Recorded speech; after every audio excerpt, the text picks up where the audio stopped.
Assalamualaikum warahmatullahi wabarakatuh.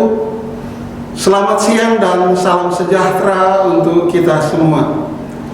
Yang saya hormati Panitia Pelaksana PKKMB Universitas Madako tahun akademik 2021-2022. Yang saya cintai dan saya banggakan, Cama-cami peserta PKKMB tahun akademik 2021-2022.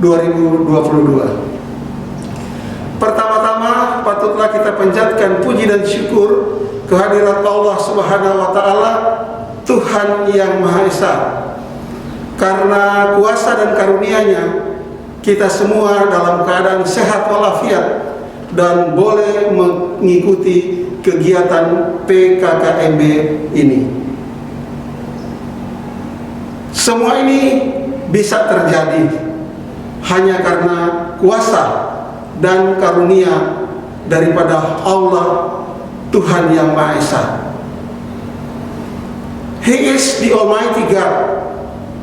He can change from nothing to be something, from no one to be someone, and from impossible to be possible.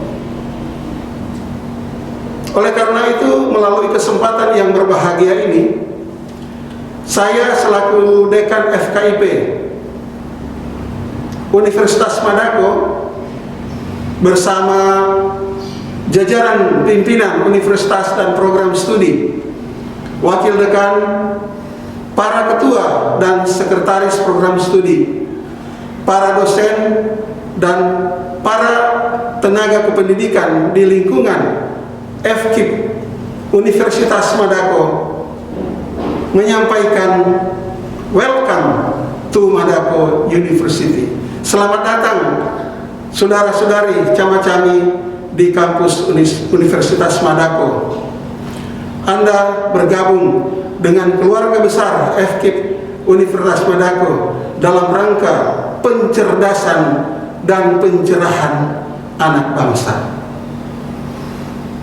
Hari ini, dalam kesempatan ini, pada PKKMB tahun 2021, topik yang akan dibicarakan khusus untuk Fakultas Keguruan Ilmu Pendidikan adalah eksistensi Fakultas Keguruan dan Ilmu Pendidikan Universitas Madako dan peran mahasiswanya. Yang saya hormati dan saya banggakan, saudara-saudari Cama-cami peserta PKKMB tahun akademik 2021-2022. Fakultas Keguruan dan Ilmu Pendidikan Universitas Madako terdiri dari 4 program studi, yaitu yang pertama, program studi teknologi pendidikan. Ketua program studinya adalah Ibu Kadek Maya Komalasari, SPD MPD. Yang kedua adalah program studi pendidikan bahasa Inggris. Ketua program studinya adalah Bapak Marsuki, SPD MPD.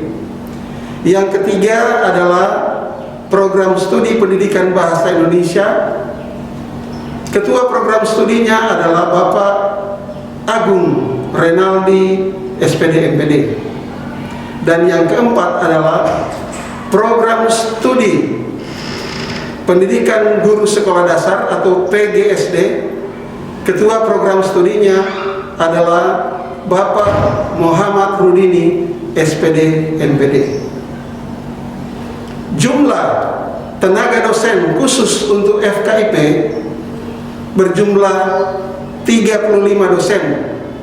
Semuanya sudah master, sudah magister pendidikan, bahkan 2 orang doktor pendidikan, 2 orang doktor pendidikan yang ada di Fakultas Keguruan dan Ilmu Pendidikan. Ada 5 orang juga tenaga dosen kita yang sementara studi mengambil program doktoral. Mudah-mudahan dalam waktu yang singkat mereka semua akan selesai.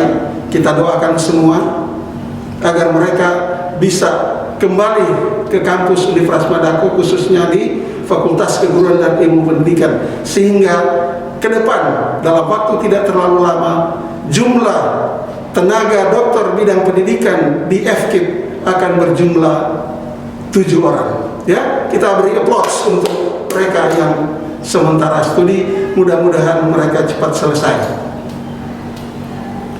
Selanjutnya, Fakultas Keguruan dan Ilmu Pendidikan akan mencetak tenaga-tenaga pendidik dan atau tenaga kependidikan yang profesional dalam rangka pencerahan dan pencerdasan anak bangsa.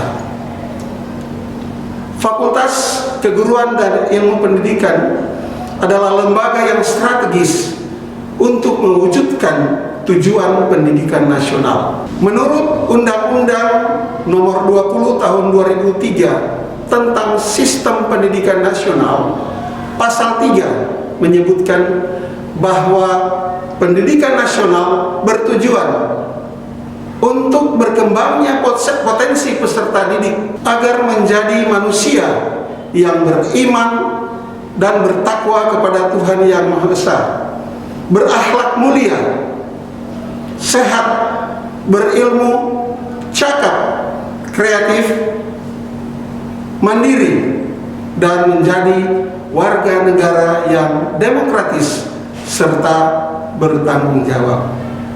Itulah tujuan pendidikan nasional. Oleh karena itu, kepada setiap mahasiswa di lingkungan Fakultas Keguruan dan Ilmu Pendidikan, saya minta tujuan pendidikan nasional ini harus diketahui dan bahkan dijadikan sebagai pijakan dan inspirasi bagi Anda sekalian, calon-calon tenaga pendidik dan tenaga kependidikan.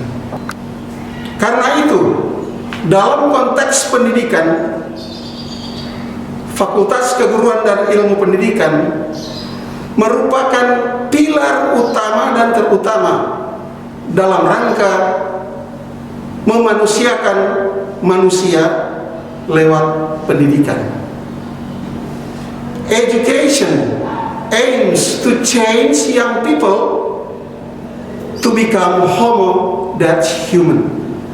Artinya, pendidikan bertujuan untuk merubah generasi muda menjadi manusia yang berbudaya.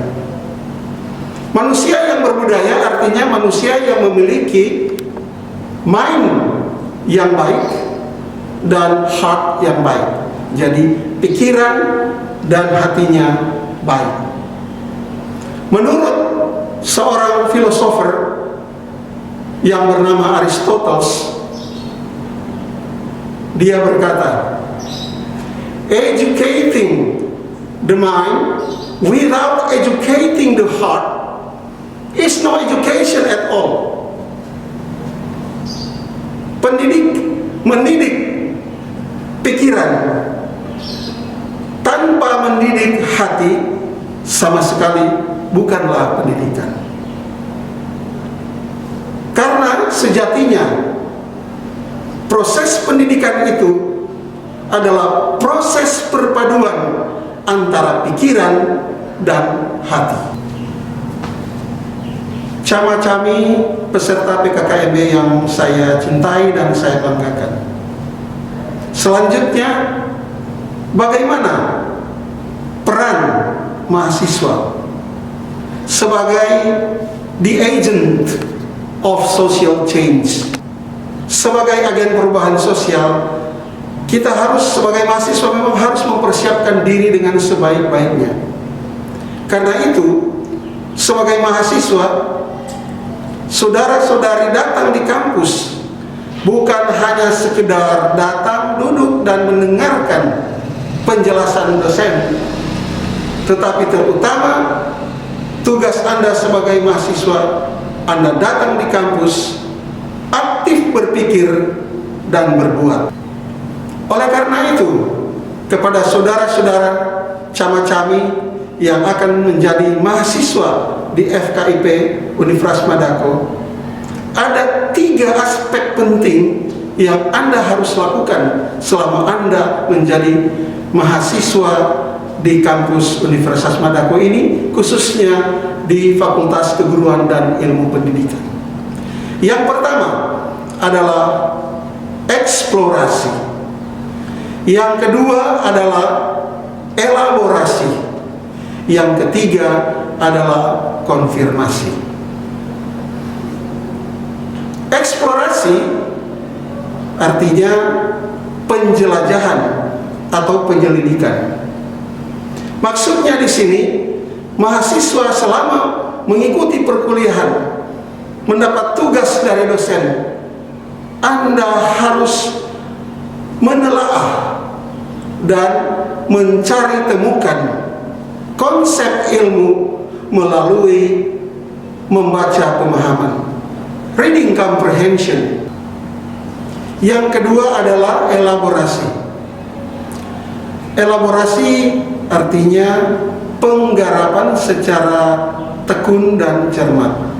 Maksudnya di sini, mahasiswa dalam mengikuti perkuliahan itu, mengikuti materi perkuliahan, harus betul-betul mampu menyimpulkan secara benar dan bermakna. Yang ketiga adalah konfirmasi. Konfirmasi artinya penegasan, ya, penegasan. Nah, maksudnya di sini adalah selama perkuliahan itu, apa yang dilakukan oleh mahasiswa pada tahap eksplorasi dan elaborasi itu dapat dipresentasikan oleh mahasiswa.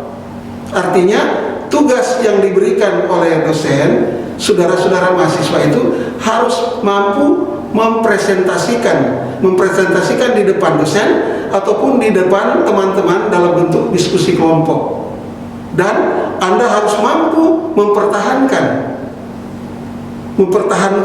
di dalam diskusi itu apa yang Anda sudah pelajari, dan tentu ini didasarkan pada teori-teori ataupun landasan teori ataupun landasan empirik yang Anda sudah pelajari lewat perkuliahan itu, sehingga tentu Anda dapat mempertanggungjawabkan itu karena Anda merujuk kepada sumber belajar ilmiah dan yang resmi. Ini adalah salah satu model pembelajaran HOTS. HOTS artinya Higher Order Thinking Skills. Artinya tingkat keterampilan berpikir tingkat tinggi. Menurut taksonomi Bloom, keterampilan berpikir tingkat tinggi itu meliputi analyzing, evaluating, and creating. Artinya kemampuan menganalisis, mengevaluasi, dan mencipta. Ini kalau saudara-saudara lakukan selama perkuliahan, saya yakin dan percaya saudara-saudara akan menjadi mahasiswa yang produktif.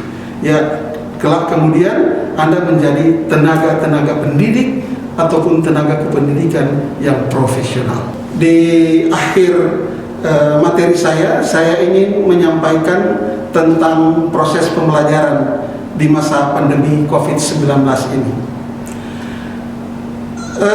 Di masa pandemi COVID-19 ini, coronavirus disease 19 ini, model pembelajaran yang akan kita lakukan adalah model pembelajaran blending learning.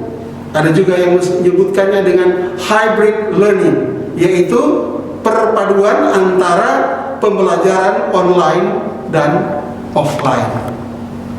Nah, pembelajaran blended learning atau hybrid learning ini dilakukan dengan melakukan pendekatan flipped classroom. Flipped classroom maksudnya adalah pembelajaran terbalik. Maksudnya begini, kalau sebelum pandemi COVID-19, di dalam pembelajaran di kampus, dosen itu menjelaskan tentang materi. Sesudah itu dosen memberikan tugas kepada mahasiswa. Nah, dengan pendekatan flipped classroom, pembelajaran terbalik, dosen akan memberikan tugas kepada mahasiswa, kemudian mahasiswa mengerjakan tugas itu secara mandiri, entah bersifat individual atau bisa juga bersifat kelompok-kelompok kecil. Selanjutnya nanti dosen akan menjelaskan nanti melalui video conference atau WhatsApp group tentang tugas yang Anda sudah kerjakan, yang selanjutnya nanti akan ditindaklanjuti oleh mahasiswa untuk mata kuliah ataupun materi yang sudah disampaikan oleh dosen yang bersangkutan. Saya kira cukup sekian yang bisa saya sampaikan pada kesempatan ini. Terima kasih atas segala perhatiannya. Mohon maaf atas segala kekurangannya. Wabillahi taufik wal hidayah. Assalamualaikum warahmatullahi wabarakatuh. Selamat siang.